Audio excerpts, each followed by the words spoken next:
Hi friends, welcome to Cricket 360. இன்னைக்கு ஐபிஎல்லோட 28th game of the season between Kolkata Knight Riders versus Rajasthan Royals பற்றி ஒரு match prediction. இது வரைக்கும் 27 கேமில் நம்ம வந்து 16 மேட்ச் கரெக்டாக ப்ரெடிக்ட் பண்ணியிருக்கோம். 10 மேட்ச் நேற்று ப்ரெடிக்ட் பண்ண 2 மேட்ச்சுமே தப்பாகிடுச்சு.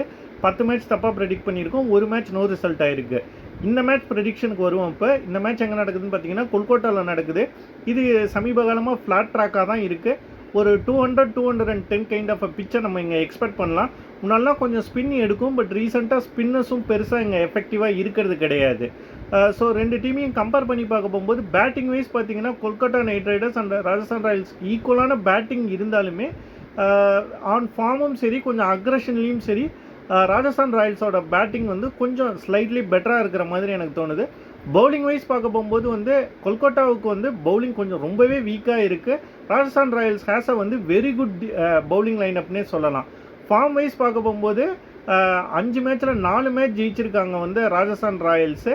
இது வரைக்கும் எந்த கேமுமே ஜெயிக்கல Kolkata Knight Riders. So form வைஸும் ராஜஸ்தான் ராயல்ஸ் தான் ஒரு பெட்டரான பொசிஷனில் இருக்காங்க. ஸோ எல்லா வகையிலுமே ராஜஸ்தான் ராயல்ஸ் தான் எனக்கு ஒரு பெட்டரான டீமாக தெரியுது. So I predict Rajasthan Royals win.